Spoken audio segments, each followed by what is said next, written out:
Sir ఏమని అన్నాడు అప్పుడే ఇంటికి పోయి మా సార్ గాడు కొట్టిండు సార్ కూడా కాదు, అప్పుడే చుట్టాలను వాళ్ళని నీళ్ళు వేసుకొచ్చి అందరి ముందర సార్ని ఇచ్చేయాలి. రియల్గా చెప్తున్నా, ఎన్ని ఇన్సిడెంట్లు చూస్తున్నాం. టీచర్లను పోయి పేరెంట్స్ వాళ్ళు వీళ్ళు పోయి కొట్టేస్తున్నారు. ఏం దరిద్రం రా నాయన ఇది. రియల్గా చెప్తున్నాం, మీ సారు నిన్ను కొట్టినా కూడా, రియల్గా నువ్వేమైనా తప్పు పని చేసి నువ్వు కొట్టినా కూడా నువ్వు ఆ విషయం మీ ఇంట్లో చెప్పకుండా నీ ఫ్రెండ్ గారు ఎవడో మీ ఇంట్లో చెప్పి అరే మీవో నీ సార్ ఇష్టం వచ్చినట్టు కొట్టినట్టే, అప్పుడు మీ అమ్మ నాన్న అరే నిన్నెట్లా కొడతాడు రా పా సార్ని అడుగుదామంటే అప్పుడు చెప్పాలి మీ అమ్మ నాన్నకు, అమ్మ నాన్న మీరు ఎట్లా కొడతలేరు, దారి తప్పుతున్న నా జీవితాన్ని దారిలో పెట్టడానికే కొట్టిడు మా గురువు, ఏం కాదు నేనే బాగుపడతాను చెప్పండి మిత్రమా, నేనే బాగుపడతాను చెప్పండి.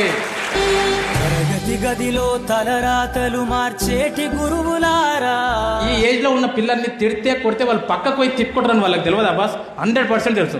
నువ్వు ఎన్ని బూతులు మాట్లాడతావు కూడా వాళ్ళకి తెలుసు. అరే నువ్వు ఎన్నిసార్లు తిట్టుకుంటావు బూతులు మాట్లాడతావు అని తెలిసి కూడా నిన్ను ఖండించనికే, నిన్ను చిన్నగా శిక్షించడానికి వాళ్ళు ప్రయత్నం చేస్తున్నారు అంటే అది ఏదో ఒక మాటకు దారిలో పడతారు కదా పిల్లలు అని చెప్పి.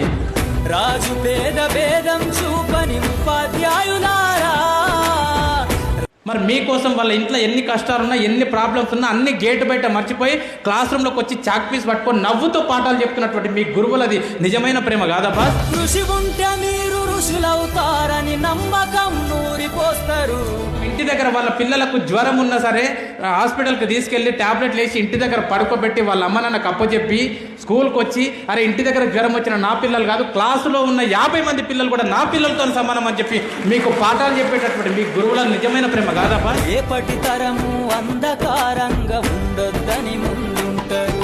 ఇంటికి పోయిన తర్వాత కూడా నువ్వు చిత్తు రాసిన, నువ్వు టైం పాస్కి రాసిన ఎగ్జామ్ పేపర్లు అన్ని ముందలేసుకొని అరే రమేష్ గారు చూడు ఎట్లా రాసిండు, అరే శ్రీలత చూడు ఎట్లా రాసింది, అరే వీడు చూడు ఎట్లా రాసిండు, అరే వాళ్ళ పెళ్ళాం పిల్లల మధ్యలో కూర్చొని కూడా పేపర్లు దిద్దుకుంటా ఇంట్లో కూడా నీ గురించి ఆలోచన చేసే దేవుడు బాస్ గురువు, దేవుడు గురువు. చాలా మంది పిల్లలు అనుకుంటారు నాకు మస్తు టాలెంట్ ఉంది, ఇంకా సార్ గారు చెప్పేది ఏంటి, నీకు ఎంత టాలెంట్ ఉన్నా ఏమన్నా నువ్వు పైకి వెళ్ళి ఊడి పడలే. నీవు స్కూల్కు ప్రైమరీ స్కూల్ నుంచి పోయినప్పటి నుంచి ఇప్పటి వరకు నీ బుర్రలో ఏమన్నా ఉందంటే అదంతా నీ గురువులు పెట్టిన భిక్ష తప్ప నీకు ఏడికెళ్ళి రాలే. ఏం నువ్వు సొంతంగా నేర్చుకున్నావా? ఏబిసిడి సొంతంగా నేర్చుకున్నావా?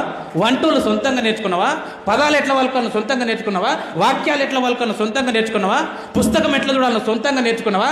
పెన్ ఎట్లా పట్టుకోవాలో సొంతంగా ఏమి సొంతంగా నేర్చుకోలేవు బాస్, అన్ని వాళ్ళు పెట్టిన భిక్ష. రాష్ట్రాన్నేలే సీఎం అయినా, దేశాన్నేలే పిఎం అయినా, రాష్ట్రాన్నేలే సీఎం అయినా, దేశాన్నేలే పిఎం అయినా, మీ నుండి విద్య నేర్చినోళ్ళయా ఒకనాటి మీ శిష్యులేనయా. తరగతి గదిలో తలరాతలు మార్చేటి గురువులారా,